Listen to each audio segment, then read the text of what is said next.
ഞാൻ പറയാൻ പോകുന്ന കുറച്ച് കാര്യങ്ങളൊക്കെ പറഞ്ഞു. ആദ്യമായിട്ട് ഒരാൾ പ്രിപ്പയർ ചെയ്ത് വന്ന് വെൽക്കം പറഞ്ഞതിൽ ഒത്തിരി സന്തോഷം.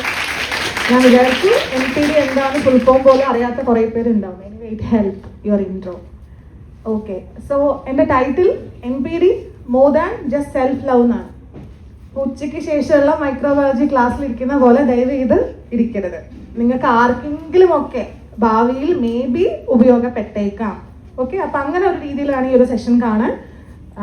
ഉപയോഗപ്പെടാതിരിക്കട്ടെ എന്ന് ഞാൻ ആത്മാർത്ഥമായിട്ട് പ്രാർത്ഥിക്കുന്നു. But maybe you need something from this. Okay, so NPDയുടെ full form narcissistic personality disorder എന്നാണ്. So this is my title slide. Narcissistic personality disorder more than just self love. അപ്പോൾ ഈ സ്ലൈഡിൽ കുറച്ചധികം കാര്യങ്ങൾ മെൻഷൻ ചെയ്തിട്ടിട്ടുണ്ട്. എന്തെങ്കിലുമൊക്കെ നിങ്ങൾക്ക് പോയിന്റ് ഔട്ട് ചെയ്ത് പറയാൻ പറ്റുന്നുണ്ടെങ്കിൽ ഒന്ന് പറഞ്ഞോളൂ. ഉറങ്ങാതിരിക്കാൻ പറ്റും നമുക്ക് അല്ലേ? ഇതിനകത്ത് എന്തെങ്കിലുമൊക്കെ നിങ്ങൾക്ക് സ്ട്രൈക്ക് ചെയ്യുന്നതായിട്ട് തോന്നുന്നുണ്ടോ? അവിടെ ഒരാളുണ്ട് ഒരു മിറർ നോക്കുന്നത് അല്ലേ? സെൽഫായിട്ടുള്ള ഇമേജ് നോക്കി ഭയങ്കരമായിട്ട് സന്തോഷത്തോടെ അല്ലേ കാണാൻ ഭയങ്കര ഭംഗിയുണ്ടെന്ന് അമിതമായിട്ട് സ്വന്തമായിട്ട് എന്താ പറയണം നോക്കിക്കൊണ്ടിരിക്കുന്ന ഒരാളെ നിങ്ങൾക്ക് കാണാം ഒരു സ്യൂട്ടൊക്കെ ഇട്ടിട്ട്. But see the mirror is broken അല്ലേ? അപ്പോൾ ആ ബ്രോക്കൺ ആർട്ടിസ്റ്റുകളായിട്ടുള്ളവർക്കൊക്കെ അറിയായിരിക്കും മേ ബി കണക്ട് ചെയ്യാൻ പറ്റും. നമ്മൾ എപ്പോഴും ഒരു ബ്രോക്കൺ മിററിനെ റെപ്രസെന്റ് ചെയ്യുക, അത് അയാളുടെ മാത്രം തോന്നലാണ്. ആക്ച്വലി അങ്ങനെ അല്ല അല്ലേ? ഔട്ട്സൈഡ് അങ്ങനെ അല്ല. But he or she things that she is the beautiful lady അല്ലെങ്കിൽ ഏറ്റവും പ്രട്ടി ആയിട്ടുള്ള ആളാണെന്ന് അവർ സെൽഫായിട്ട് തോന്നുകയാണ്. അപ്പം അങ്ങനെ ഒരു സംഭവം ഇതിനകത്തുണ്ട്. ഞാനിപ്പോൾ പറയാൻ പോകുന്ന ഒരുപാട് കാര്യങ്ങൾ ഈ ഒരു ഇമേജിനകത്ത് ഉണ്ട്. അതുകൊണ്ടാണ് ഞാൻ ഈ ഇമേജ് ആദ്യം തന്നെ ഇട്ടത്. പിന്നെ താഴെ നിങ്ങൾക്ക് കാണാം ഒരു ക്രൗൺ അല്ലേ? ക്രൗൺ ആരാ ക്രൗൺ വെക്കുക? നമ്മളൊക്കെ ക്രൗൺ വെക്കാറുണ്ടോ? ഇല്ല. രാജാവ് അല്ലേ, അത്രയും സുപ്പീരിയർ പവറിലുള്ളവർക്ക് കിട്ടുന്ന ഒരു സാധനമാണ് ഈ ക്രൗൺ എന്ന് പറഞ്ഞത്. അപ്പോൾ അവർക്ക് അങ്ങനത്തെ കുറേ കാര്യങ്ങൾ ഈ ഡിസോർഡറിലുണ്ട്. ആൻഡ് താഴെ നിങ്ങൾക്ക് കുറേ മാസ്കുകൾ കാണാം, ഫേസസ് അല്ലെ, ചിരിക്കുന്നവരുണ്ട്, കരയുന്നവരുണ്ട്. ആൻഡ് സി ഇവിടെ ഒരു സ്റ്റാച്ചു കാണാം. അപ്പോൾ ആ സ്റ്റാച്ചു ആരാ ഞാൻ പറയാം. ആൻഡ് ആ സ്റ്റാച്ചു ഇറ്റ് സെൽഫ് കരയുന്നുണ്ട്. പിന്നെ ബ്രോക്കൺ ആണ് ആ സ്റ്റാച്ചു. പിന്നെ താഴെ കുറേ സ്ലേവ്സ് പോലത്തെ ആൾക്കാരെ കാണാം അല്ലേ? കാണുന്നില്ലേ? ഇങ്ങനെ കുറേ കാര്യങ്ങൾ ഇട്ടിട്ടുണ്ട്. ആൻഡ് ഇവിടെ എൻ്റെ പേരും ഡെസിഗ്നേഷൻ. അവിടെ ഒരു മയിൽപ്പീലി കാണാം. എന്തിനാണ് എനിക്ക് ആ മയിൽപ്പീലി വെച്ചത്? എനിക്കൊരു പൊന്തു പോലെ ഇരിക്കട്ടെ വെച്ചിട്ടാണോ? അല്ല. അപ്പോൾ അതിനൊക്കെ ഒരു പർപ്പസ് ഉണ്ട്. സോ ഈ ഒരു ഇമേജിലുള്ള കാര്യങ്ങളൊക്കെ തന്നെയായിരിക്കും മേ ബി ഞാൻ ഇൻ ഡീറ്റെയിൽ സ്ലൈഡിൽ പറയാൻ പോകുന്നത്. So let's see. Entire seminar കഴിഞ്ഞ് കഴിയുമ്പോൾ നിങ്ങൾക്ക് ഈ ഇമേജ് ഭയങ്കരമായിട്ട് കണക്ട് ചെയ്യാൻ പറ്റും. Okay, so let's go on to the session. So first of all ഞാനൊരു ഡിസ്ക്ലെയിമർ ഇട്ടിട്ടുണ്ട്. സാധാരണ നമ്മൾ മൂവിയൊക്കെ കാണുമ്പോഴാണ് ഡിസ്ക്ലെയിമർ ഇടാറ്. സോ പർപ്പസ്ഫുള്ളി ഞാൻ ഇട്ടതാണ്. ബിക്കോസ് ഞാനിവിടെ പറയാൻ പോകുന്ന കുറേ കാര്യങ്ങൾ കുറച്ച് ഫ്രജൈലായിട്ടുള്ള കാര്യങ്ങളൊക്കെ ഉണ്ടാവും. അപ്പോൾ അതിനകത്ത് ഒന്നോ രണ്ടോ കാര്യങ്ങൾ മാത്രം പോയിന്റ് ഔട്ട് ചെയ്തിട്ട് നമ്മൾ ആരെയും ഒരു ഡിസോർഡർ ഉള്ള ആളായിട്ട് കണക്കാക്കാനോ വിളിക്കാനോ പാടില്ല. സോ എൻ്റെ ഈ പ്രസൻറ്റേഷൻ്റെ അർത്ഥം ആരെയും ഒരു ഡിസോർഡർ ഉള്ള ആളായിട്ട് മുദ്ര കുത്താൻ വേണ്ടി നിങ്ങളത് ഉപയോഗിക്കരുത്. അപ്പോൾ ഇതൊരു എന്താ പറയുക, ഒരു മെൻ്റൽ ഹെൽത്ത് ഡിസോർഡർ ആണ്. അതിനകത്ത് കുറേ ക്രൈറ്റീരിയാസ് ഉണ്ട്. അപ്പോൾ ആ ക്രൈറ്റീരിയാസ് മെറ്റ് ചെയ്താൽ മാത്രമേ ഈ NPD എന്ന് പറഞ്ഞ് വിളിക്കാൻ പറ്റുള്ളൂ. ഇതിനകത്ത് ഒന്നോ രണ്ടോ എന്താ പറയുക സ്വഭാവങ്ങൾ നമുക്ക് പലർക്കും ലൈഫിൽ പലപ്പോഴും ഉണ്ടാവും. എന്ന് വെച്ചാൽ എല്ലാവരും നാർസിസ്റ്റ് ആണെന്നൊന്നും അല്ല. Okay, so that is A disclaimer. So ഞാൻ ഡിസ്ക്ലെയിമർ ഇനി എക്സ്പ്ലെയിൻ ചെയ്യാനൊന്നും പോകുന്നില്ല. സോ NPD പറയുന്നതിന് മുമ്പ് നമുക്ക് പറയേണ്ട കാര്യമാണ് what are personality disorder. Personality disorders എന്ന് പറഞ്ഞാൽ വലിയ ബ്രോഡ് കാറ്റഗറിയിലെ ഒരു ഗ്രൂപ്പ് മാത്രമാണ് actually NPD. Okay, so before that what is personality? എന്താണ് പേഴ്സണാലിറ്റി? നമ്മൾ പറയാറുണ്ട് അല്ലേ, അയാൾക്ക് നല്ല പേഴ്സണാലിറ്റിയാണ്, നല്ല വ്യക്തിത്വമാണ്. എന്താ നമ്മൾ അതുകൊണ്ട് ഉദ്ദേശിക്കുന്നത്? ഈ നല്ലത് ചീത്തത് എന്നുകൊണ്ട് എന്താ ഉദ്ദേശിക്കുന്നത്? ചിലപ്പോൾ ഒരാളുടെ നല്ലത് മറ്റേയാൾക്ക് നല്ലതായിരിക്കില്ല. എന്നിരുന്നാലും ഓവറോൾ നമ്മളിങ്ങനെ ജഡ്ജ് ചെയ്യാറില്ലേ ആൾക്കാരെ? സോ പേഴ്സണാലിറ്റി എന്ന് പറഞ്ഞാൽ മൊത്തത്തിൽ നമ്മൾ മനുഷ്യനൊരു സമൂഹ ജീവിയായിട്ട് ജീവിക്കുമ്പോൾ നമ്മുടെ ചിന്തകളിലും പെരുമാറ്റത്തിലും സംസാരത്തിലും മറ്റുള്ളവരോടുള്ള ബിഹേവിയറിലും എല്ലാമുള്ള ഒരുപാട് കാര്യങ്ങളുടെ ആകെത്തുകയാണ് ഒരാളുടെ പേഴ്സണാലിറ്റി എന്ന് പറഞ്ഞാൽ. സോ നമ്മൾ ഒരു സമൂഹ ജീവിയായിട്ട് തന്നെ നമുക്ക് അത്യാവശ്യം നല്ലൊരു പേഴ്സണാലിറ്റി വേണ്ടത് നമ്മുടെ നിലനിൽപ്പിന് സമൂഹത്തിൽ നല്ല രീതിയിൽ പോകാൻ ആവശ്യമാണ്. ഒരു മാന്യമായിട്ടുള്ള പേഴ്സണാലിറ്റി വേണം എന്നുള്ളത് അല്ലേ? സോ അപ്പോൾ എന്തായിരിക്കും പേഴ്സണാലിറ്റി ഡിസോർഡേഴ്സ്? അപ്പം ഞാൻ ഈ പറഞ്ഞ പോലെ നമ്മുടെ പേഴ്സണാലിറ്റി ട്രെയ്റ്റ്സ്, ഇപ്പോൾ ഒരാൾ ഭയങ്കര ശാന്ത സ്വഭാവമുള്ളവരാണ്, അല്ലെങ്കിൽ ഒരാൾ ഭയങ്കര ദേഷ്യപ്പെടുന്ന ആളാണ്, ഒരാൾ ഭയങ്കര ഫ്രണ്ട്ലി ആണ്, അങ്ങനെയൊക്കെ നമ്മൾ പറയാറില്ലേ, ഭയങ്കര കൈൻഡ് ആണ്. അപ്പോൾ ഇതൊക്കെ പേഴ്സണാലിറ്റി ട്രെയ്റ്റ്സ് ആണ്. ഈ പേഴ്സണാലിറ്റി ട്രെയ്റ്റുകൾ എക്സ്ട്രീം ആവുന്നവരെയാണ് നമ്മൾ എന്ത് പറയുക, പേഴ്സണാലിറ്റി ഡിസോർഡേഴ്സ് ഉള്ളവരെന്ന് പറയുക. സോ പേഴ്സണാലിറ്റി ട്രെയ്റ്റ്സ് എക്സ്ട്രീം ആവുകയാണ്, ഇൻഫ്ലെക്സിബിൾ ആവുകയാണ് ആൻഡ് മാലഡാപ്റ്റീവ് ആവുകയാണ്. സിറ്റുവേഷൻ അനുസരിച്ച് അവർക്ക് മാറ്റാൻ പറ്റുന്നില്ല, അവർ ഫ്ലെക്സിബിൾ അല്ല. എപ്പോഴും ഞാൻ പിടിച്ച പോലെ 4 കൊമ്പ് എന്ന് പറഞ്ഞ് നിൽക്കുന്നവർ നമ്മൾ പലപ്പോഴും ഇല്ലേ, പല സാഹചര്യത്തിലും നമ്മളും അങ്ങനെ ചെയ്യാറുണ്ട്. പക്ഷെ ഇവരുടെ പ്രശ്നം എന്താ, ഒരു ഫുൾ ടൈം ഇൻഫ്ലെക്സിബിൾ ആണ്. അവർ ഫ്ലെക്സിബിൾ ആവാൻ ആഗ്രഹിക്കുന്നുമില്ല, ഉദ്ദേശിക്കുന്നുമില്ല. And they are maladaptive. അപ്പോൾ അവരുടെ ദൈനംദിനമായിട്ടുള്ള ജീവിതത്തിൽ, സമൂഹത്തിൽ ജീവിക്കുമ്പോൾ ഒരുപാട് പ്രശ്നങ്ങൾ അവർക്ക് ഉണ്ടാവും. അപ്പോൾ ഈ പേഴ്സണാലിറ്റി ഡിസോർഡറിന്റെ മെയിൻ ഒരു പോയിന്റ് എന്താ വെച്ചാൽ, നമ്മളിപ്പോൾ പല ഡിസീസസ് പഠിക്കാറില്ലേ. ഇപ്പോൾ മൈക്രോബയോളജിയിലാണെങ്കിൽ ഇൻഫെക്ഷസ് ഡിസീസസ് പഠിക്കും. ഇനി ബയോകെമിസ്ട്രി റിലേറ്റഡ് ആണെങ്കിൽ നമ്മുടെ ലൈഫ് സ്റ്റൈൽ റിലേറ്റഡ് ഡിസീസസ് ഒക്കെ ഉണ്ട്. അപ്പോൾ ഇതിനകത്തൊക്കെ ശരിക്കും ഈ ഡിസീസ് അല്ലെങ്കിൽ ഡിസോർഡർ ഉള്ള ആൾക്ക് അതുകൊണ്ട് ബുദ്ധിമുട്ടുണ്ട് ഇല്ലേ. ഇപ്പം എനിക്കൊരു ബാക്ടീരിയൽ ഡിസീസ് വന്നു, വൈറൽ ഫീവർ വന്നു, എനിക്ക് ഫിസിക്കലി അതുകൊണ്ട് ബുദ്ധിമുട്ടുണ്ട്, മെന്റലി ബുദ്ധിമുട്ടുണ്ട്. ഇപ്പോൾ എനിക്ക് ഡയബറ്റിസ് ഉണ്ട്, എനിക്ക് അതുകൊണ്ടുള്ള ഫിസിക്കൽ ബുദ്ധിമുട്ടുകളുണ്ട് ഇല്ലേ. പക്ഷേ ഈ പേഴ്സണാലിറ്റി ഡിസോർഡേഴ്സിന്റെ പ്രത്യേകത, ഈ പേഴ്സണാലിറ്റി ഡിസോർഡേഴ്സിനകത്ത് ശരിക്കും ആ ഡിസോർഡർ ഉള്ള ആളിനേക്കാളും ആളെ ഡിപ്പെൻഡ് ചെയ്ത് ജീവിക്കുന്ന, അല്ലെങ്കിൽ ആളുടെ കൂടെ ജീവിക്കേണ്ടി വരുന്ന, മേ ബി ആളുടെ പാർട്ട്ണർ ആയിരിക്കാം, അല്ലെങ്കിൽ അവരുടെ കൂടെ വർക്ക് ചെയ്യുന്ന കൊളീഗ്സ് ആയിരിക്കാം, ഇല്ലെങ്കിൽ അവരുടെ ഫ്രണ്ട്സ് ആയിരിക്കാം. അപ്പോൾ അങ്ങനെയുള്ളവർ, സ്പൗസ് ആയിരിക്കാം, ഹസ്ബൻഡ് ആയിരിക്കാം, അവരെയാണ് കൂടുതൽ ഇത് എഫക്ട് ചെയ്യുന്നത്. അപ്പോൾ അതാണ് ഇതിൻ്റെ ഒരു പ്രത്യേകത. നമ്മൾ ബാക്കിയുള്ള ഡിസീസിനകത്ത് ആ ആളാണ് സഫർ ചെയ്യുന്നതെങ്കിൽ പേഴ്സണാലിറ്റി ഡിസോർഡറിൽ കൂടുതലും ആ ആളെ ചുറ്റിപ്പറ്റിയുള്ള ആൾക്കാർക്കാണ് ഇതുകൊണ്ടുള്ള ട്രോമ കൂടുതൽ വരുന്നത്. ഓക്കെ, സോ ഈ പറയുന്ന പേഴ്സണാലിറ്റി ഡിസോർഡേഴ്സ് എല്ലാത്തിൻ്റെയും ഒരു കീ ഫീച്ചേഴ്സ് നമ്മൾ നോക്കുകയാണെങ്കിൽ ഇവർക്ക് വളരെ വികൃതമായിട്ടുള്ള തിങ്കിങ് പാറ്റേൺസ് ആയിരിക്കും. നോർമലി ഉള്ള ഒരാൾ ചിന്തിക്കുന്ന പോലെ ഒന്നും ആയിരിക്കില്ല ഇവർ ചിന്തിക്കുന്നത്. ആൻഡ് ഇവർക്ക് പുവർ ആയിട്ടുള്ള ഇമോഷണൽ റെഗുലേഷൻ ആയിരിക്കും. അവർക്ക് ഭയങ്കരമായിട്ടുള്ള ദേഷ്യം, അല്ലെങ്കിൽ ഭയങ്കരമായിട്ടുള്ള വിഷമം, നിരാശ, ആങ്സൈറ്റി എല്ലാം എക്സ്ട്രീം ആയിരിക്കും. അവർക്കൊന്നും കൺട്രോളിലൊന്നും നിൽക്കില്ല. ആൻഡ് ഇവർക്ക് ഭയങ്കര ഇൻഅപ്രോപ്രിയേറ്റ് ആയിട്ടുള്ള ബിഹേവിയർ ആയിരിക്കും. നമുക്കറിയാം ഓരോ സാഹചര്യത്തിൽ എങ്ങനെയാണ് പെരുമാറേണ്ടത്. ഇത് ഇവർക്ക് ഉണ്ടാവില്ല. അവർ ഇൻഫ്ലെക്സിബിൾ ആണ്, അവർ എപ്പോഴും ഒരേപോലെയാണ് പെരുമാറുക. സോ അതുണ്ട്. ആൻഡ് ഇവർക്ക്, ഞാനിപ്പോൾ പൊതുവെയുള്ള പേഴ്സണാലിറ്റി ഡിസോർഡറിന്റെ കാര്യം പറയുന്നത്, റിലേഷൻഷിപ്സ് മെയിൻറ്റെയിൻ ചെയ്യാൻ അവർക്ക് ഭയങ്കര ബുദ്ധിമുട്ടായിരിക്കും. അതിപ്പോൾ ഫാമിലി ലൈഫ് ആയിക്കോട്ടെ, ഫ്രണ്ട് സർക്കിൾ ആയിക്കോട്ടെ, അല്ലെങ്കിൽ വർക്ക് പ്ലേസ് ആയിക്കോട്ടെ, റിലേഷൻഷിപ്പ് മെയിൻറ്റെയിൻ ചെയ്യാൻ അവർക്ക് ബുദ്ധിമുട്ടായിരിക്കും. And lack of insight into one's own behaviour എന്ന് പറഞ്ഞാൽ ഇവർക്ക് സ്വന്തമായിട്ട് നമുക്കൊരു പ്രശ്നമുണ്ട് എന്ന് അവർ സ്വന്തമായിട്ട് തിരിച്ചറിയില്ല. ഇനി മറ്റുള്ളവർ പറഞ്ഞാൽ തന്നെ അത് തിരിച്ചറിയാൻ കൂട്ടാക്കില്ല. അതാണ് lack of insight into one's own behaviour എന്ന് പറയുന്നത്. And persistent and deeply ingrained traits means ഇവരുടെ ഈ ഒരു വ്യക്തി വൈകല്യം എന്ന് പറഞ്ഞാൽ ഇന്നോ ഇന്നലെ ഉണ്ടായതല്ല. അത് മേ ബി ചെറുപ്പകാലം തൊട്ട്, യൗവനം തൊട്ട്, അങ്ങനെ ഒരുപാട് വർഷങ്ങളായിട്ട് ഇവരുടെ മനസ്സിൽ പതിഞ്ഞു പോയ കുറച്ച് വികലമായ ചിന്താഗതികളാണ്. അപ്പോൾ അത് പെട്ടെന്ന് ഒരു ദിവസം ഒരാൾ പറഞ്ഞു എന്ന് വെച്ചിട്ട് ഇവർക്ക് മാറ്റാനൊന്നും പറ്റില്ല. അപ്പോൾ ഇതൊക്കെയാണ് ജനറലി ഒരു പേഴ്സണാലിറ്റി ഡിസോർഡേഴ്സിന്റെ കീ ഫീച്ചേഴ്സ് എന്ന് പറയുന്നത്. അപ്പോൾ പേഴ്സണാലിറ്റി ഡിസോർഡേഴ്സ് നമ്മുടെ DSM-5 എന്ന് പറഞ്ഞിട്ട് ഒരു മാനുവൽ ഉണ്ട്. DSM എന്ന് പറഞ്ഞാൽ actually diagnostic and statistic manual for mental health എന്നാണ്. ഞാൻ ഇതിനെപ്പറ്റി പറയാൻ വലിയ ആളൊന്നുമല്ല. പക്ഷെ നമുക്ക് ചില സമയത്ത് ലൈഫിൽ ചില അനുഭവങ്ങൾ വരുമ്പോൾ നമ്മൾ വിചാരിക്കും ഇങ്ങനത്തെ കുറച്ച് കാര്യങ്ങളൊക്കെ മുന്നേ അറിഞ്ഞിരുന്നെങ്കിൽ, അല്ലെ ആരെങ്കിലും പറഞ്ഞു തന്നിരുന്നെങ്കിൽ നമുക്ക് ഒന്നും കൂടി പ്രിക്കോഷൻസ് എടുക്കായിരുന്നു എന്നൊക്കെ ചിന്തിക്കില്ലേ. അപ്പോൾ അതിൻ്റെ ഒരു പുറത്താണ് ഞാൻ ആക്ച്വലി സെഷൻ എടുക്കണം തന്നെ. ആക്ച്വലി ഇതൊരു മെന്റൽ ഹെൽത്ത് പ്രൊഫഷണൽ എടുക്കേണ്ട ക്ലാസ് ആണ് കേട്ടോ. അപ്പോൾ അവരുടെ ഒരു മാനുവലാണ് DSM-5 എന്ന് പറഞ്ഞാൽ. അപ്പോൾ ഈ DSM-5 3 ക്ലസ്റ്റേഴ്സ് ഉണ്ട്. Cluster A, cluster B and cluster C. അപ്പോൾ ഇതൊക്കെ എക്സ്പ്ലെയിൻ ചെയ്യാൻ പോയാൽ ഒത്തിരി സമയം എടുക്കും. ആൻഡ് അതിനുള്ള അറിവ് എനിക്കില്ല. സോ നമ്മുടെ ഡിസോർഡർ NPD എന്ന് പറയുന്നത് ഇതിനകത്ത് ക്ലസ്റ്റർ Bയിലാണ് വരുന്നത്. സോ ക്ലസ്റ്റർ Aയിൽ കുറേ ടൈപ്പ് ഞാൻ മെൻഷൻ ചെയ്തിട്ടുണ്ട്. ആൻഡ് ക്ലസ്റ്റർ Aക്കാരുടെ ഒരു പൊതുവെയുള്ള പ്രത്യേകതയാണ് ഒരു ഭയങ്കര ഓഡ് ഓർ എക്സെൻട്രിക് ആയിരിക്കും. ആൻഡ് അവർക്ക് സോഷ്യൽ ഡിറ്റാച്ച്മെന്റ് ഉണ്ടാവും. സമൂഹത്തിനോടൊക്കെ അകന്ന് ജീവിക്കാൻ ഇഷ്ടപ്പെടുന്നവരായിരിക്കും, ഒറ്റയ്ക്ക് ഇരിക്കാൻ ഇഷ്ടപ്പെടുന്നവരായിരിക്കും. എന്ന് വെച്ച് ഒറ്റയ്ക്ക് ഇരിക്കാൻ ഇഷ്ടമുള്ള എല്ലാവർക്കും ക്ലസ്റ്റർ A പേഴ്സണാലിറ്റി ഡിസോർഡർ ഉണ്ട് എന്നല്ല. ഇതൊക്കെ ഒരു ട്രെയ്റ്റ് ആണ്. അപ്പോൾ കുറച്ചധികം കാര്യങ്ങൾ ഒന്നിച്ച് വരുമ്പോൾ മാത്രമേ നമുക്കത് ഡിസോർഡർ എന്ന് പറയാൻ പറ്റൂ. അത് ഞാൻ പറയുന്നുണ്ട്. സോ ക്ലസ്റ്റർ Bയിലാണ് നമ്മുടെ NPD വരുന്നത്. അതുകൊണ്ടാണ് ഞാനത് ഹൈലൈറ്റ് ചെയ്തിട്ടേക്കുന്നത്. അപ്പോൾ ഇവരുടെ പ്രത്യേകത നോക്കൂ, ഡ്രാമാറ്റിക് ആയിരിക്കും. ഒരു ഭയങ്കര നാടകീയപരമായിട്ടായിരിക്കും കാര്യങ്ങൾ ഹാൻഡിൽ ചെയ്യുക. ആൻഡ് അവർ ഭയങ്കര ഇമോഷണൽ ആയിരിക്കും.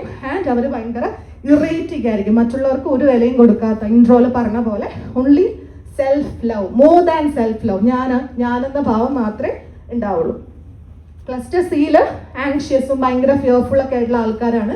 അപ്പോൾ ഇവർ നമ്മൾ പറഞ്ഞാൽ ബേജാറുകാരെന്നൊക്കെ പറയും. എല്ലാത്തിനും പേടി, എല്ലാവരോടും പേടി, ഇല്ല അങ്ങനെയുള്ള കുറേ ആൾക്കാർ. അപ്പം അങ്ങനെയുള്ള മെജോറിറ്റി കുറേ പ്രശ്നങ്ങളുള്ളവരെയാണ് നമ്മൾ ക്ലസ്റ്റർ C പേഴ്സണാലിറ്റി ഡിസോർഡറിൽ ഇട്ടേക്കുന്നത്. അപ്പോൾ നമ്മുടെ ഡിസോർഡർ ക്ലസ്റ്റർ Bയിലാണ് വരുന്നത്.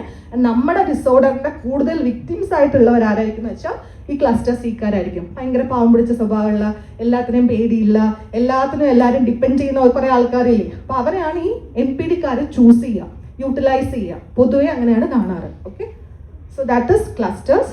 ആൻഡ് ഇതൊരു നല്ല സ്റ്റോറിയാണ് ആക്ച്വലി. ഈ ഒരു ഫ്ലവർ കണ്ടിട്ടുണ്ടോ? ഒരു യെല്ലോ കളർ ഫ്ലവർ. പേരറിയോ? ഇല്ല. എന്തെങ്കിലും ഗസ്സസ്? ചുമ്മാ ഒരു പേരിടാൻ പറഞ്ഞ എന്ത് പേരിടും? മുക്കുറ്റിയല്ല. ഓക്കെ, ഇനി ഈ ഫ്ലവറിന്റെ പേര് നമ്മുടെ നാട്ടിലൊക്കെ ഇതിനെ ഡാഫോഡിൽസ് എന്ന് പറയും. കേട്ടിട്ടില്ലേ ഡാഫോഡിൽസ്? ഓക്കെ, ആ ഡാഫോഡിൽസിന്റെ ശരിക്കുള്ള പേര് നാർസിസസ് ഫ്ലവർ എന്നാണ്. Narcissus flower. ഇപ്പൊ എന്തുകൊണ്ടായിരിക്കും ഈ ഫ്ലവറിന് ഈ പേര് വന്നേ? അതിന്റെ സ്റ്റോറിയാണ് ഈ കാണുന്നത്. ഓക്കെ, അപ്പൊ സീ ദ പിക്ചർ. ആ പിക്ചറിൽ ഞാൻ വേഗം സ്റ്റോറി പറയാം. അതിനകത്ത് എന്താ കാണുന്നത്? ആ പിക്ചറിൽ ആക്ച്വലി ഒരു യുവാവ് വെള്ളത്തിലേക്ക് നോക്കി നിൽക്കുന്നുണ്ട് അല്ലേ? എന്താ കാണുന്നത് വെള്ളത്തില്? എന്താ വെള്ളത്തിൽ കാണുന്നത്? മീനാണോ? അല്ല. എന്താ കാണുന്നേ? അയാളുടെ തന്നെ സെൽഫ് റിഫ്ലക്ഷൻ ആണ് കാണുന്നത് അല്ലേ? തൊട്ടപ്പുറത്ത് ഒരു ലേഡി, ഒരു വിമൻ ഇരിപ്പുണ്ട് അല്ലേ? അയാളെ നോക്കിയിട്ടാണ് ഇരിക്കുന്നത്. അപ്പോൾ ഇതൊരു സ്റ്റോറിയാണ്. ഇറ്റ്സ് ആക്ച്വലി ഗ്രീക്ക് ഒരു മിത്ത് സ്റ്റോറിയാണ്. ഈ നാർസിസസ് എന്ന് പറയുന്ന ഒരു സുന്ദരനായ യുവാവ് ഉണ്ടായിരുന്നു. അപ്പൊ അയാളെ ഒരുപാട് ആ സമയത്തുള്ള ആളുകൾ പ്രണയിച്ചിരുന്നു, ഇത്ര സ്ത്രീകൾ. അപ്പൊ ഇയാൾ എല്ലാവരുടെയും പ്രണയം നിരസിച്ചു. Because he think he is the most handsome മാൻ. അവന് സ്നേഹിക്കാൻ പറ്റുന്ന ആരും അത്രയും സൗന്ദര്യമുള്ള ഒരു ദേവതകളും ഇല്ല എന്നാണ് പുള്ളി വിശ്വസിച്ചിരുന്നത്. അപ്പോൾ ആ ഉണ്ടായിരുന്നതിൽ ഒരു ദേവതയാണ് ഈ സൈഡിൽ ഇരിക്കുന്നത് നിങ്ങൾ കാണുന്നത്. ആളുടെ പേര് എക്കോ എന്നാണ്. എക്കോ, നമ്മുടെ എക്കോ ഇല്ലേ? എന്താ എക്കോയുടെ പ്രത്യേകത? എക്കോയ്ക്ക് വ്യക്തമായിട്ട് പറഞ്ഞ് ഫലിപ്പിക്കാനുള്ള കഴിവില്ല. എന്താ പറയണേ അത് തിരിച്ചു കേൾക്കല്ലേ ചെയ്യുക. അതല്ല നമ്മൾ എക്കോ എന്ന് പറയണേ. അപ്പൊ എക്കോ ഈ ദേവതയാണ് അത് കേട്ടോ. അപ്പോ ഈ എക്കോ കൃത്യമായിട്ട് പ്രണയം പറഞ്ഞപ്പോൾ നാർസിസസിന് മനസ്സിലാവുന്നില്ല. അപ്പൊ ഈ സൗണ്ട് ഡിസ്ട്രാക്ഷനിൽ ഇയാൾക്ക് ഡിസ്റ്റർബൻസ് തോന്നി. എക്കോനെ എനിക്കിഷ്ടമല്ല, നിരാകരിച്ചു പോയി, പ്രണയം ഇല്ല എന്ന് പറഞ്ഞു. അപ്പോ വേറൊരു ദേവത വന്നിട്ട് എന്ത് ചെയ്തു? ഒരു ദിവസം ഈ നാർസിസസ് ഇങ്ങനെ തടാകത്തിന് അടുത്തൂടെ നടക്കുമ്പോൾ ഇങ്ങനെ വെള്ളത്തില് നോക്കി നിന്നപ്പോ ആക്സിഡന്റലി ഇയാളുടെ, അന്ന് കണ്ണാടിയൊന്നും ഇല്ലാത്ത കാലാണ്, അപ്പൊ ആക്സിഡന്റലി ഇയാളുടെ തന്നെ ഫേസിന്റെ സെൽഫ് റിഫ്ലക്ഷൻ കണ്ടു. അപ്പൊ ഇയാൾക്ക് ഭയങ്കരമായിട്ട് ഇഷ്ടപ്പെട്ടു ആ സെൽഫ് റിഫ്ലക്ഷൻ. അയാളുടെ തന്നെ ഫേസാണ്. അപ്പൊ അയാൾ വിചാരിച്ചു ധാരാളം ഇത്ര ഭംഗിയുള്ള ആള്, എനിക്ക് കോമ്പീറ്റ് ചെയ്യാൻ പറ്റുന്ന ആളല്ല, എനിക്ക് ഇഷ്ടപ്പെടാൻ പറ്റുന്ന ആൾ എന്നുള്ള രീതിയിൽ അയാൾ ആ ഒരു സെൽഫ് റിഫ്ലക്ഷനിൽ മതി മറന്ന് ആ തടാകത്തിനടുത്ത് തന്നെ ഇരുന്ന് അവിടെ മരിച്ചു എന്നാണ് പറയുന്നത്. അപ്പൊ അത് ആക്ച്വലി മറ്റേ ദേവതയുടെ ശാപമാണ്. ഇങ്ങനെ കുറെ പേരെ എനിക്ക് സ്നേഹിക്കാൻ പറ്റുന്ന ലെവലിലൊന്നും നിങ്ങൾ എത്തിയിട്ടില്ല എന്ന് പറഞ്ഞ് കുറെ പേരെ ഇയാൾ ഉപേക്ഷിച്ചുകൊണ്ട് ഒരു ദേവത ശപിച്ചതാണ്. അങ്ങനെയാണ് നാർസിസസിന്റെ അവസാനം, ജീവിതം അവസാനിച്ചത്. So that is actually the story. അപ്പൊ ഈ നാർസിസസ് അവസാനിച്ച തടാകത്തിന്റെ അടുത്ത് ഒരു ഫ്ലവർ വിരിഞ്ഞു എന്നാണ് പറയുന്നത്. And that flower was called as narcissus flower, daffodils. അപ്പം ഈ ഡാഫോഡിൽസിന്റെ ഫോട്ടോ നിങ്ങൾ ഗൂഗിളൊക്കെ സെർച്ച് ചെയ്ത് നോക്കിയാൽ കുനിഞ്ഞിട്ടായിരിക്കുക. ആൻഡ് വെള്ളത്തിന്റെ അടുത്താണ് ഈ ഡാഫോഡിൽസ് ഉണ്ടാവുക, വെള്ളത്തിലേക്ക് നോക്കണ പോലെ കുനിഞ്ഞിട്ട്. സോ ഡിക്റ്റോ ആയിട്ട് ഈ സ്റ്റോറിയുടെ ഒരു റെപ്ലിക്കയാണ് ആ ഒരു ഫ്ലവറിന്റെ പൊസിഷൻ കൊണ്ട് ഉദ്ദേശിക്കുന്നത്. So this is the story behind narcissism. അപ്പൊ ഈ ഒരു ഇതിൽ നിന്നാണ് നാർസിസം എന്നുള്ളൊരു കൺസെപ്റ്റ്, ഭയങ്കര അമിതമായിട്ടുള്ള സെൽഫ് ലവ്. നമുക്ക് എല്ലാവർക്കും സെൽഫ് ലവ് ഉണ്ട്. സെൽഫ് ലവ് ഒരു മോശം കാര്യമാണോ? എനിക്ക് എന്നെ തന്നെ ഭയങ്കര ഇഷ്ടമാണ്, അല്ലെങ്കിൽ ആ കുട്ടീനെ ഭയങ്കര ഇഷ്ടമാണ് എന്ന് നമ്മൾ പറയാറുണ്ട്. അതൊരു മോശം കാര്യമല്ല, അതൊരു നല്ല ഗുണമുള്ള ഒരു വാല്യൂ ആണ്. പക്ഷെ നമ്മുടെ ഈ സെൽഫ് ലവ് എന്ന് പറഞ്ഞാൽ അതിന് കടന്നു പോയാൽ, ഈ സെൽഫ് ഇമ്പോർട്ടൻസ് എന്നുള്ള രീതിയിലേക്ക് അമിതമായിട്ടുള്ള ഒബ്സസീവ് ആയിട്ടുള്ള സെൽഫ് ഇമ്പോർട്ടൻസ് ആയി മാറിയാൽ അത് പതുക്കെ ഒരു നാർസിസത്തിന്റെ ട്രേറ്റിലേക്ക് പോകും. മറ്റുള്ളവരുടെ ആഗ്രഹങ്ങൾക്കും അവരുടെ വിഷമങ്ങൾക്കും എന്താ പറയുക, അവരുടെ ഫീലിങ്സിനൊന്നും ഒരു വാല്യൂ കൊടുക്കാത്ത രീതിയിൽ സെൽഫ് ഒബ്സഷനിലേക്ക് പോകുമ്പോൾ അതൊരു നാർസിസ്റ്റിക് ട്രേറ്റ് ആണ്. പക്ഷെ സെൽഫ് ലവ് ഒരിക്കലും ഒരു നാർസിസ്റ്റിക് ട്രേറ്റ് ഒന്നും അല്ല. So coming to our topic, what is narcissistic personality disorder. ഇപ്പൊ നമ്മൾ പറയുകയാണെങ്കിൽ ഒരു ജനറൽ പോപ്പുലേഷൻ എടുത്ത് നോക്കുകയാണെങ്കിൽ അതിൽ 1 to 2% ആളുകൾക്ക് NPD ഉണ്ടാവും എന്നാണ് പറയുന്നത്. സോ ഇതിന്റെ DSM-5 എന്ന് പറഞ്ഞൊരു ക്രൈറ്റീരിയ ഉണ്ട്, ഞാൻ പറഞ്ഞില്ല, ഇറ്റ്സ് എ മാനുവൽ. അപ്പൊ ആ മാനുവലിൽ 9 കാര്യങ്ങൾ പറയുന്നുണ്ട്. ഓക്കെ, ഈ 9 കാര്യങ്ങളിൽ 5 എണ്ണെങ്കിലും മീറ്റ് ചെയ്താൽ മാത്രമേ നമുക്ക് ഒരാളെ NPD ഉള്ള ആളായിട്ട് വിളിക്കാൻ പറ്റൂ. നമ്മളല്ല വിളിക്കേണ്ടത്, മെന്റൽ ഹെൽത്ത് പ്രൊഫഷണൽസ് ഡയഗ്നോസ് ചെയ്യുന്നത് ഈ ക്രൈറ്റീരിയ വെച്ചിട്ടാണ്. സോ ദ ക്രൈറ്റീരിയയിൽ പറയുന്ന കാര്യങ്ങൾ നമുക്ക് എന്തൊക്കെയാണ് വേഗം നോക്കാം. സോ ഫസ്റ്റ് വൺ, 9 ക്രൈറ്റീരിയയിൽ ആദ്യത്തെ ഒന്നാണ് grandiose sense of self importance. അപ്പൊ അവർക്ക് ഉണ്ടാവുന്ന പ്രശ്നം, അവർക്ക് സെൽഫ് ഇമ്പോർട്ടൻസിന് ഭയങ്കരമായിട്ട് അവർ പ്രാധാന്യം കൊടുക്കും. അതായത് അവിടെ അച്ചീവ്മെന്റ്സ് അവർ വലുതാക്കി കാണിക്കും, മറ്റുള്ളവരുടെ നേട്ടങ്ങളും ബെനിഫിറ്റ്സ് അവർ കുറച്ച് കാണിക്കും, മറ്റുള്ളവരെ ഡീവാല്യൂ ചെയ്തിട്ട് അവർ ഭയങ്കര സംഭവമാണെന്നുള്ള രീതിയിൽ അവർ അവരുടെ സെൽഫ് ഇമ്പോർട്ടൻസ് ഉള്ളതിനേക്കാളും കൂട്ടി കാണിക്കും. അതിനാണ് ഗ്രാൻഡിയോസ് സെൻസ് എന്ന് പറയുന്നത്. അപ്പൊ അത് അവർക്ക് ഉണ്ടാവുന്ന ഒരു ക്യാരക്ടറാണ് ഒന്നാമത്തെ ക്യാരക്ടർ. രണ്ടാമത്തേത് pre occupation with fantasies of unlimited success, power, brilliance, beauty and ideal love. അപ്പൊ ഇവർക്കൊരു വിശ്വാസം ഉണ്ടാവും, ഇവരെ കാണാൻ ഭയങ്കര ഭംഗിയാണ്, ഇവരാണ് ഏറ്റവും ഭംഗിയുള്ള ആള്, അല്ലെങ്കിൽ ഇവരാണ് ഏറ്റവും വലിയ നേട്ടം കൈവരിച്ച ആൾക്കാർ, ഇവർക്കാണ് ഏറ്റവും പവർ ഉള്ളത്, ഇവരാണ് മോസ്റ്റ് പവർഫുൾ പീപ്പിൾ, എല്ലാവരും ഇവരുടെ അടിയിലാണ്, സ്ലേവ്സിനെ പോലെയാണ്. ഞാൻ ഫസ്റ്റ് സ്ലൈഡിൽ കാണിച്ചില്ലേ കുറെ slaves. So they treat people like slaves. അവർ സുപ്പീരിയർ ആണ്, അവർ കിങ് ആണ്, ക്രൗൺ ഒക്കെ വെച്ചിരിക്കും, ബാക്കിയുള്ളവരൊക്കെ സ്ലേവ്സ് ആണ് എന്നുള്ള രീതിയിൽ അവർ ട്രീറ്റ് ചെയ്യും. ഇനി മൂന്നാമത്, ദേ believe that they are special and unique. അപ്പൊ അവരൊരു സാധാരണ ആളല്ല, അവർക്കൊരു എന്താ പറയണേ, ഒരു സൂപ്പർസ്റ്റിഷ്യസ് പവർ ഉണ്ടെന്നോ അല്ലെങ്കിൽ അവരെല്ലാക്കാരും മേലെയാണെന്നോ സാധാരണ ആൾക്കാർക്കൊന്നും അവരെ മനസ്സിലാവില്ല. അവരെ ലെവലിലുള്ള ഒരു സുപ്രീം ആളുകൾക്ക് മാത്രമേ, ഒരു ഹയർ അതോറിറ്റിക്ക് മാത്രമേ അവരെ മനസ്സിലാവൂ എന്നുള്ള ഫോൾസ് ആയിട്ടുള്ള തോട്ട്സ് ഒക്കെ അവർക്ക് ഉണ്ടാവും. അതാണ് മൂന്നാമത്തെ കാര്യം. നാലാമത്തെ കാര്യമാണ് ഏറ്റവും പരിതാപകരമായ കാര്യം, ദേ require excessive admiration.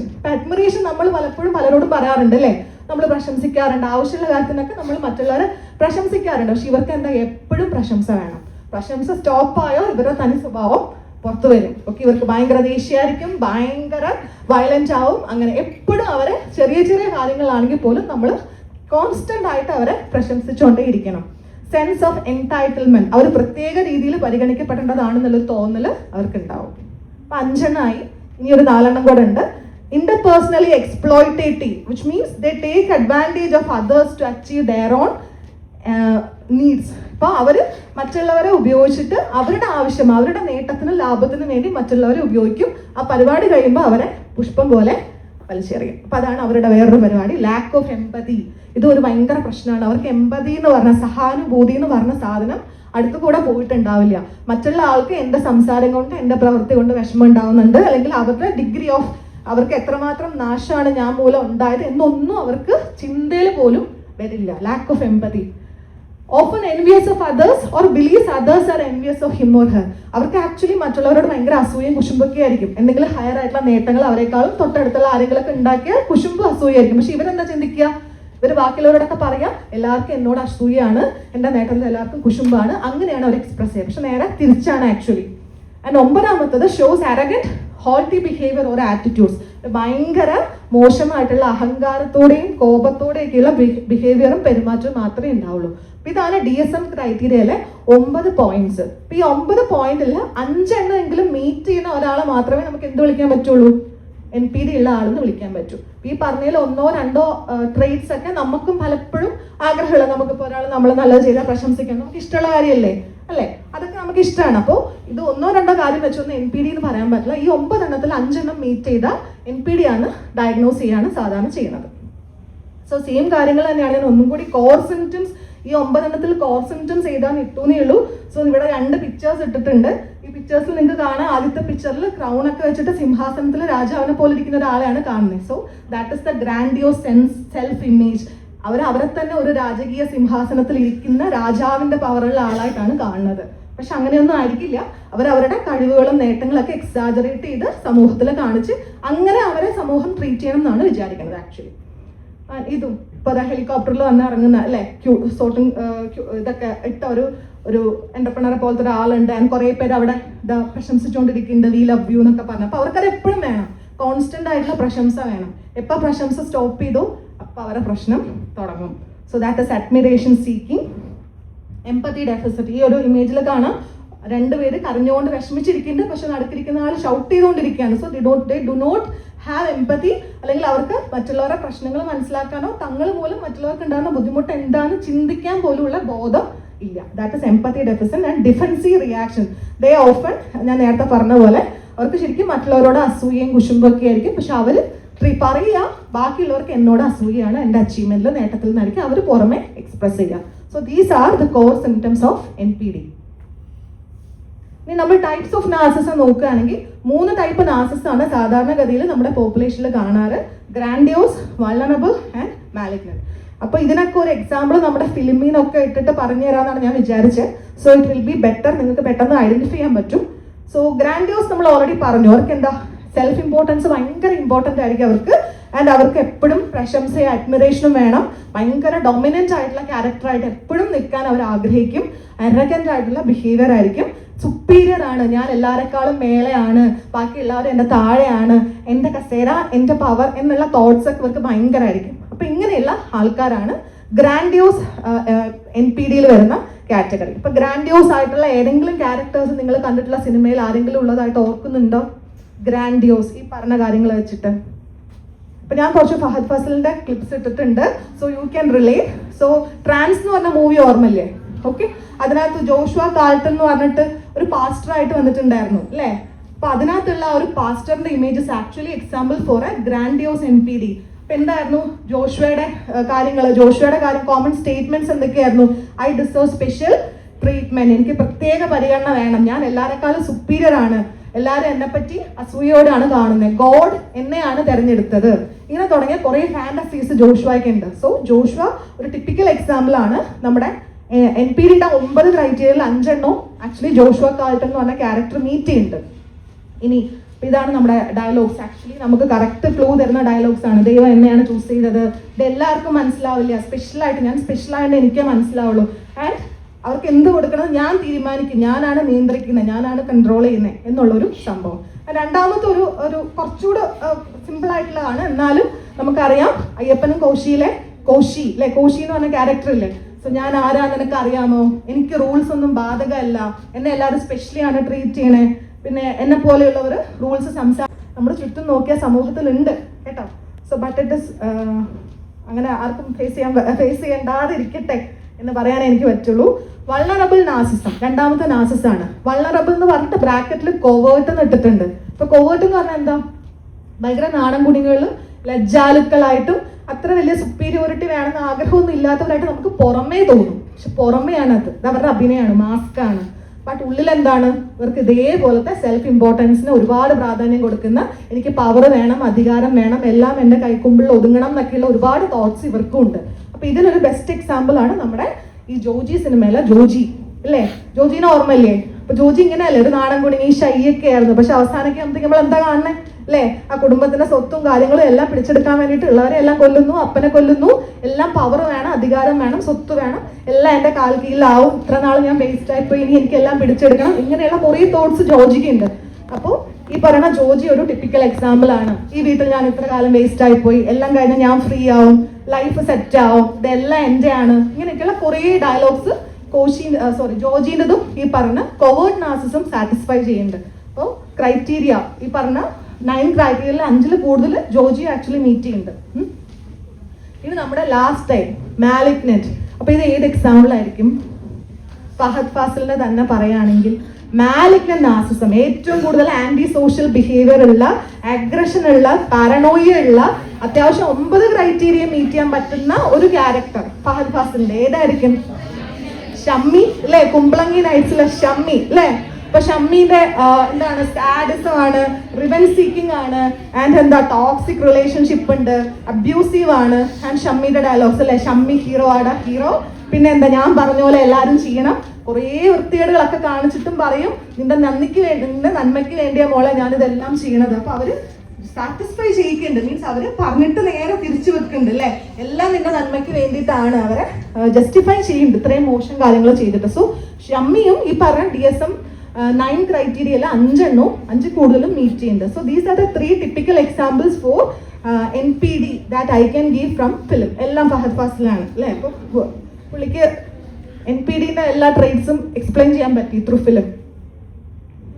Okay, so ഇതാണ് മെയിൻലി 3 ടൈപ്സ്. ഇനി എന്തുകൊണ്ടാണ് നമ്മൾ ഇതിന്റെ എറ്റിയോളജി നോക്കുക, എന്തുകൊണ്ടാണ് ആളുകൾ ഇങ്ങനെ ആയി പോകുന്നത്, എന്തുകൊണ്ടാണ് ഈ 1-ൽ കൂടുതൽ NPD-യുടെ ട്രേറ്റ്സ് ഉള്ള ആളുകൾ നമ്മുടെ സമൂഹത്തിൽ ഉണ്ടാവുന്നേ നോക്കുകയാണെങ്കിൽ വി ക്യാൻ സീ ഇവർക്ക് ഇത്രയും ഭയങ്കരമായിട്ടുള്ള സെൽഫ് ഇമ്പോർട്ടൻസും സെൽഫ് വർത്ത് ഒക്കെ ഉണ്ടെങ്കിലും അവരുടെ ഉള്ളിൻ്റെ ഉള്ളിൽ ദേ ഹാവ് എ ഫ്രജൈൽ എസ്റ്റീം എന്ന് പറഞ്ഞാൽ ഇത് ഇടുന്ന ഒരു മാസ്ക് മാത്രമാണ്. ഉള്ളിൽ ഇവർക്ക് അറിയാം ഇത് വട്ടപൂജയാണെന്ന്, പക്ഷെ ഇത് പുറമെ കാണിക്കാതിരിക്കാൻ വേണ്ടിയിട്ടാണ് ഇവർ ഈ പറഞ്ഞ പ്രഹസനങ്ങളെല്ലാം ചെയ്യുന്നത്. So they have a fragile esteem. And ഇത് വൺസ് ആളുകൾ മനസ്സിലായി തോന്നുകയാണെങ്കിൽ ഇവർ എന്ത് ചെയ്യും? ഡിഫൻസ് മെക്കാനിസംസ് പുറത്തെടുക്കും. ആൻഡ് ഫൈനലി ഏറ്റവും മോശമായിട്ടുള്ള സ്റ്റേജ് ആയ ഷമ്മീൻ്റെ ഒക്കെ പോലത്തെ നാർസിസ്റ്റിക് റേജ്, കോപം, അത്രയും മോശമായിട്ടുള്ള ആന്റി സോഷ്യൽ ബിഹേവിയർ ഉള്ള കാര്യങ്ങൾ ഇവർ പുറത്തെടുക്കും. So that is the psychological dynamics behind NPD. ഇപ്പം ഇത് ഞാൻ ഓൾറെഡി പറഞ്ഞ കാര്യങ്ങളാണെന്ന് തോന്നുന്നു. ഫ്രജൈൽ എസ്റ്റീം, ഞാൻ ഈ പറഞ്ഞ പോലെ അവർക്കൊരു ഹെൽത്തി ആയിട്ടുള്ള സെൽഫ് എസ്റ്റീം ഒന്നും അല്ല. അവർക്ക് നമ്മളിപ്പം എനിക്ക് ഭയങ്കര സെൽഫ് ലവ് ആണ്, എനിക്ക് നല്ല സെൽഫ് റെസ്പെക്ട് ഉണ്ടെന്ന് പറഞ്ഞാൽ നമ്മുടെ ഉള്ളിൽ നിന്ന് വരണം അല്ലേ, അല്ലാതെ വെറുതെ പുറമേ പറഞ്ഞിട്ട് കാര്യമില്ല. പക്ഷെ ഇവർ വെറുതെ പുറമേ എന്ന് പറയണതാണ്. ഇവരുടെ സെൽഫ് എസ്റ്റീം ഇവരുടെ കയ്യിലല്ല ഇരിക്കണം, മൊത്തത്തിൽ വേറെ ആൾക്കാരെ ഡിപ്പെൻഡ് ചെയ്തിട്ടാണ് ഇവരുടെ സെൽഫ് എസ്റ്റീം. അതുകൊണ്ടാണ് അവർക്ക് എന്താ എപ്പോഴും വാലിഡേഷൻ വേണം മറ്റുള്ളവരുടെ അടുത്ത് നിന്ന്, അവർക്ക് എപ്പോഴും കോംപ്ലിമെന്റ്സ് വേണം, എപ്പോഴും അച്ചീവ്മെന്റ്സ് വേണം. നല്ല സാരിയാണ്, നല്ല കമ്മലാണ്, ഇന്ന് നല്ല ഭംഗിയുണ്ട്. ഇത് നമ്മൾ പലപ്പോഴും അങ്ങോട്ടും ഇങ്ങോട്ടും കോംപ്ലിമെന്റ് ചെയ്യാറുണ്ട്. ബട്ട് സ്ഥിരം ഇത് തന്നെ ആയാൽ അല്ലേ സോർട്ട് ഓഫ് ഒരു തിങ് ആവും. അപ്പൊ അങ്ങനെയുള്ള പ്രശംസകളും കാര്യങ്ങളും വേണം. പിന്നെ അവരുടെ ഫിസിക്കൽ അപ്പിയറൻസിനെ പറ്റി എപ്പോഴും പുകഴ്ത്തിക്കൊണ്ടേയിരിക്കണം. ചിലപ്പോൾ കാണാൻ ഒരു മെന ഉണ്ടാവില്ല, but we have to constantly admire അല്ലെ, ഭയങ്കര ഭംഗിയാണ്, സുന്ദരിയാണ്. ആൻഡ് അതോറിറ്റി ഓർ ഡോമിനൻസ്, എപ്പോഴും കസേരയെ പറ്റിയും കാര്യങ്ങളെ പറ്റിയൊക്കെ നമ്മൾ പുകഴ്ത്തിക്കൊണ്ടേ ഇരിക്കണം. സോ വിതൗട്ട് അഡ്മിറേഷൻ, ഈ അഡ്മിറേഷൻ എപ്പോഴെങ്കിലും നിന്നു പോയാൽ അല്ലെങ്കിൽ എന്തെങ്കിലും ഒരു പ്രശ്നം ഉണ്ടാകുമ്പോൾ അത് നമ്മളൊന്ന് ക്രിട്ടിസൈസ് ചെയ്യപ്പെട്ടാൽ അവർക്ക് അത് ആ വേണ്ട രീതിയിൽ അക്സെപ്റ്റ് ചെയ്യാനുള്ള ഒരു ഹെൽത്തി ആയിട്ടുള്ള സെൽഫ് എസ്റ്റീം അല്ല. ആരെങ്കിലും ഒന്ന് ഈ കാര്യം ഇങ്ങനെ ആയിരുന്നില്ലല്ലോ ചെയ്യേണ്ടത് നമ്മളൊന്ന് പറഞ്ഞു പോയാൽ അതോടുകൂടി തീർന്നു, കാര്യങ്ങൾ നടപടിയായി. So they will feel anxiety. അപ്പോഴത്തേക്ക് അവരുടെ സെൽഫ് എസ്റ്റീം ഒക്കെ പൊട്ടി പൊളിഞ്ഞു. അപ്പോഴത്തേക്ക് അവർക്ക് ഭയങ്കര ആങ്സൈറ്റി വരും, വെപ്രാളം വരും, അവരെന്നെക്കാളും മേലെ കയറുമെന്ന് തോന്നൽ വരും. They may go into depression and ഭയങ്കര ഇറിറ്റബിലിറ്റി ആയിരിക്കും. അവർ ഭയങ്കര നാർസിസ്റ്റിക് റേജ് ഒക്കെ കാണിക്കും, ക്രോധം കാണിക്കും, കോപം കാണിക്കും, പൊട്ടിത്തെറിക്കും, ഒക്കെ അക്രമാസക്തരാകും. സോ ഇതൊക്കെയാണ് നമ്മുടെ NPD ഉള്ള ആളുകൾ യൂസ് ചെയ്യുന്ന ഡിഫൻസ് മെക്കാനിസം. ഞാൻ പറഞ്ഞ പോലെ others are viewed as perfect if they provide admiration. ഇവരെ കണ്ണിൽ മറ്റുള്ളവർ നല്ലതാണ്. എപ്പോൾ മാത്രമാണ്? അവരെ കോൺസ്റ്റന്റ്ലി ഇങ്ങനെ അഡ്മയർ ചെയ്തുകൊണ്ടിരിക്കണം. അഡ്മയർ ചെയ്താൽ ഇറ്റ്സ് ഗുഡ്, അവർ നല്ലവരാണ്. ഇല്ലെങ്കിൽ ഡീവാലുവേഷൻ. എന്താ ഡീവാലുവേഷൻ എന്ന് പറഞ്ഞാൽ? നമ്മുടെ പേപ്പർ വാലുവേഷൻ ആണോ? അല്ല. ഡീവാലുവേഷൻ എന്ന് പറഞ്ഞാൽ once admiration stops, same person is criticised and rejected. Okay, ഈ അഡ്മിറേഷൻ നിന്ന് നമ്മൾ എപ്പോഴെങ്കിലും ഒരു പോയിന്റിൽ ഇത് ശരിയായില്ലല്ലോ, ഇങ്ങനെ അല്ലായിരുന്നല്ലോ എന്ന് പറഞ്ഞു പോയാൽ അതോടുകൂടി തീർന്നു. ആ പേഴ്സണെ ക്രിട്ടിസൈസ് ചെയ്ത് ദേ വിൽ ബി റിജക്റ്റഡ്. അതാണ് അവരുടെ devaluation. Splitting, people are either treated all good all bad. ഇപ്പൊ ഇവരുടെ കണ്ണിൽ ഒന്നെങ്കിൽ ബ്ലാക്ക് ഇല്ലെങ്കിൽ വൈറ്റ്, ഇത് രണ്ടും ഉള്ളു. ഇതിന്റെ ഇടയ്ക്കൊന്നും കളേഴ്സും ഇല്ല, ഒന്നുമില്ല. ഒന്നെങ്കിൽ ഏറ്റവും നല്ലവർ അല്ലെങ്കിൽ ഏറ്റവും മോശം സ്വഭാവമുള്ളവർ. അപ്പൊ നമ്മൾ ഈ പറഞ്ഞ നല്ലതും ചീത്തയൊക്കെ സാഹചര്യത്തിനും സന്ദർഭത്തിനും അനുസരിച്ച് മാറുന്ന ചിന്തിക്കാനുള്ള തോന്നലും ബുദ്ധിയും ബോധവും ഒന്നും ഇവർക്ക് ഇല്ല.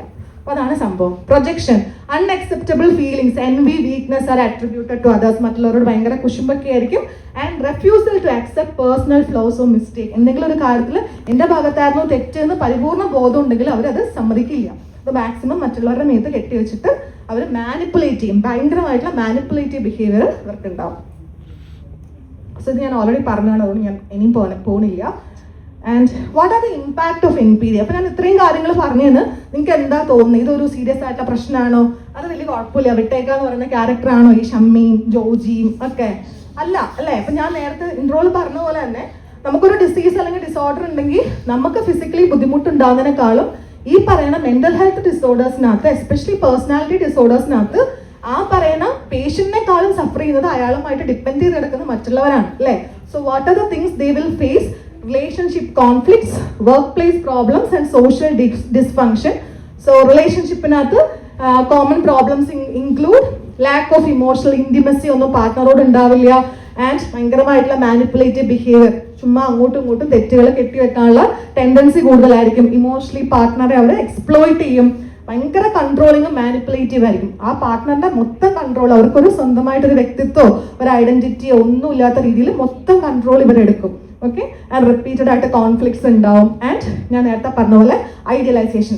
ഒരു സമയത്ത് ഇപ്പോൾ ഒരു സെർവൻറ്റ് വന്നു, ഫസ്റ്റ് 2 ദിവസത്തേക്ക് ആ സെർവൻറ്റ് നല്ല ചേച്ചിയായിരുന്നു. പക്ഷേ ഒരാഴ്ച കഴിഞ്ഞപ്പോഴേക്കും അതേ സെർവൻറ്റ് ലോകത്തിലെ ഏറ്റവും മോശം ചേച്ചിയായിട്ട് മാറും. അപ്പൊ അങ്ങനെയുള്ള പ്രശ്നങ്ങളൊക്കെ ഉണ്ടാവും. ദാറ്റ് ഇസ് റിലേഷൻഷിപ്പിലുള്ള കോൺഫ്ലിക്ട്സ്. ഈ ഫാമിലി റിലേഷൻഷിപ്പിൽ എന്തുണ്ടാവും? പാരന്റിങ് ഡിഫിക്കൽട്ടീസ് ഉണ്ടാവും. അതേപോലെ കുട്ടികൾക്ക് വേണ്ടത്ര രീതിയിൽ ഇമോഷണലി അവൈലബിൾ ആവാതെ തെറ്റായ സന്ദേശമായിരിക്കും ഈ NPD ഉള്ള പാരന്റ്സ് പ്രൊവൈഡ് ചെയ്യുന്നത്. അപ്പൊ ഇങ്ങനെ രീതിയിൽ NPD ഉള്ള പാരന്റ്സ് റേസ് ചെയ്യുന്ന കുട്ടികൾ എന്താ ചിന്തിക്കുക? കുഞ്ഞുനാളിലല്ലേ, കൊച്ചുമക്കളാണ്, അവർക്ക് അറിയില്ല. അപ്പൊ അവർക്ക് ഭയങ്കര പേടിയായിരിക്കും. അപ്പൊ ഈ പേടിയിലായിരിക്കും ഇവർ ജീവിച്ച് വലുതായി വരുന്നത്. അപ്പൊ അവരെന്താ ചിന്തിക്കുക?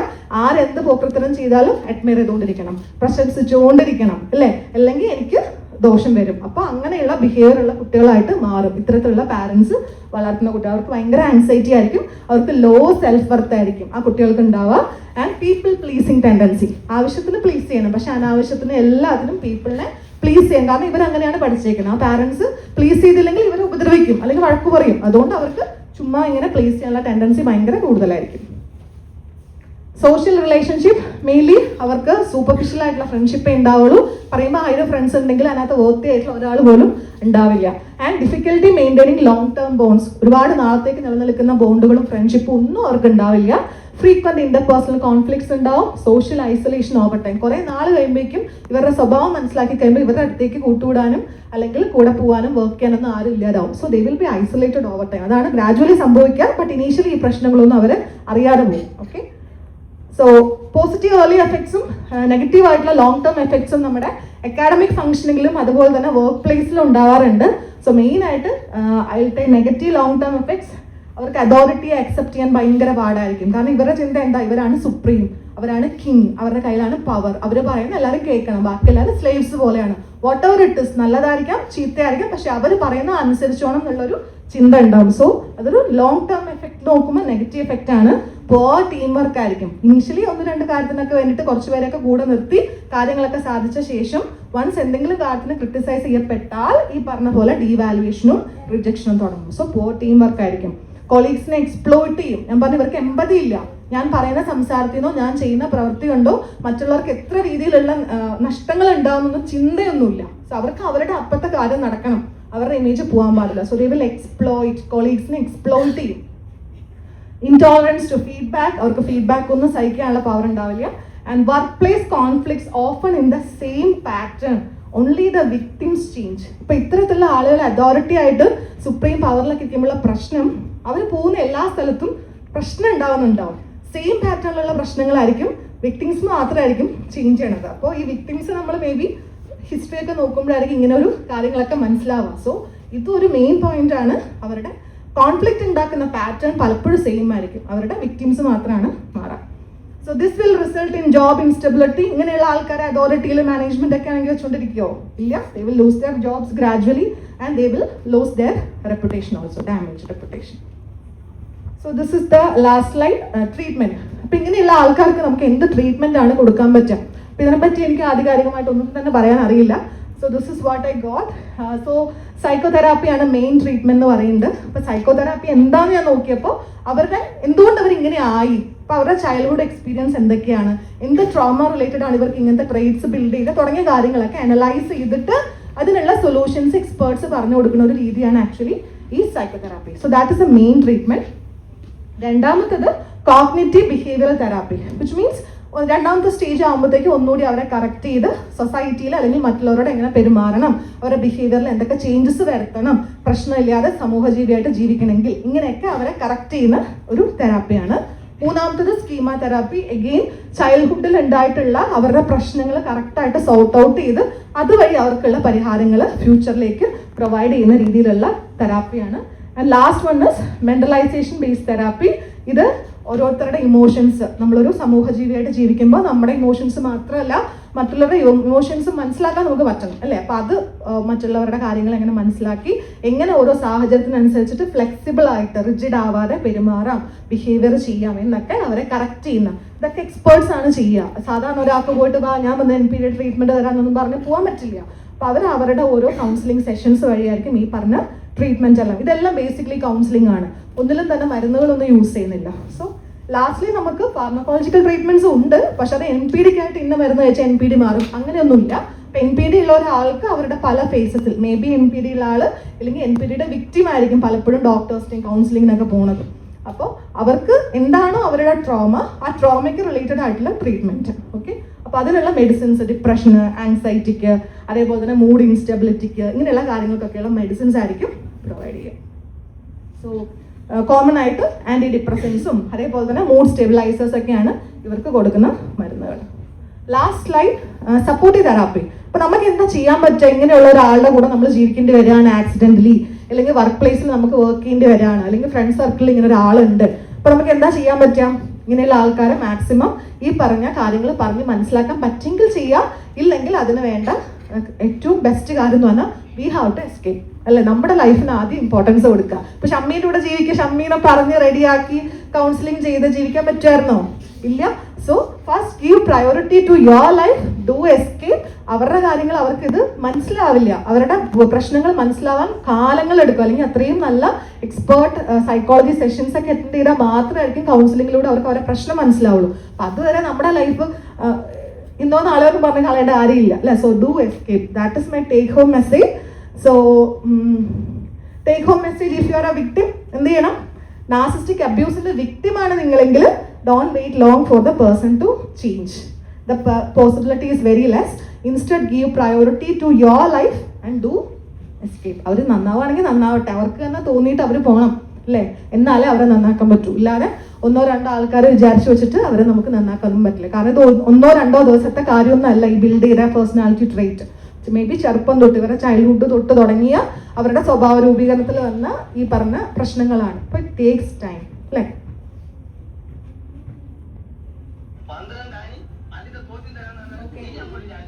സോ ഇത് ആക്ച്വലി അത്ര ഫണ്ണി ഒന്നല്ല, പക്ഷെ നമ്മളിത് ഇത്രയും സമയം കേട്ടോണ്ടിരുന്നതല്ലേ, അപ്പോൾ അതുമായിട്ട് റിലേറ്റ് ചെയ്യുന്ന ഒരു ഡയലോഗ് കിട്ടിയോണ്ട് ഞാൻ ഇട്ടു എന്നേ ഉള്ളൂ. I think the speaker dozen work. അപ്പം ഇതൊന്ന് എഴുതിയേക്കുന്ന നിങ്ങൾ വായിച്ചാൽ മതി.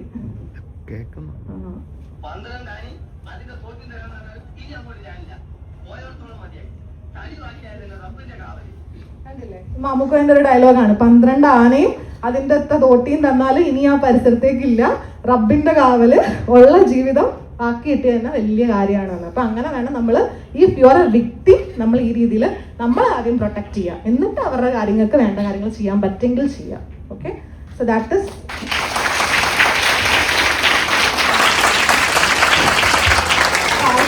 കുറച്ച് കാര്യങ്ങളൊക്കെ ഉറങ്ങാതെയൊക്കെ ഇരുന്നിട്ടുള്ളവർക്ക് കിട്ടിയിട്ടുണ്ടാവുമെന്ന് വിചാരിക്കുന്നു. അപ്പൊ ഇങ്ങനെ ഒരു സംഭവം ഉണ്ടെന്ന് മനസ്സിൽ വെച്ചേക്കുക. മേ ബി എപ്പോഴെങ്കിലും ഭാവിയിൽ നിങ്ങൾക്ക് ഈ പറഞ്ഞ പോലത്തെ NPD തന്നെ ആവണമെന്നില്ല, പല ടൈപ്പ് പേഴ്സണാലിറ്റി ഡിസോർഡേഴ്സ് ഉണ്ട്. അപ്പൊ അതിനകത്ത് ആരെങ്കിലും ഒക്കെ നിങ്ങളുടെ ലൈഫിൽ കടന്നു വരികയാണെങ്കിൽ അതിനെ വേണ്ട സെൻസിൽ നിങ്ങൾക്ക് ട്രീറ്റ് ചെയ്യാൻ പറ്റണം. ഓക്കെ, എങ്ങനെയാണ് നിങ്ങൾ അതിനെ കാണേണ്ടതെന്നുള്ളത് മനസ്സിലാക്കാൻ വേണ്ടിയാണ് ഞാൻ ഈ ഒരു സെഷൻ എടുത്തത്. Okay, thank you.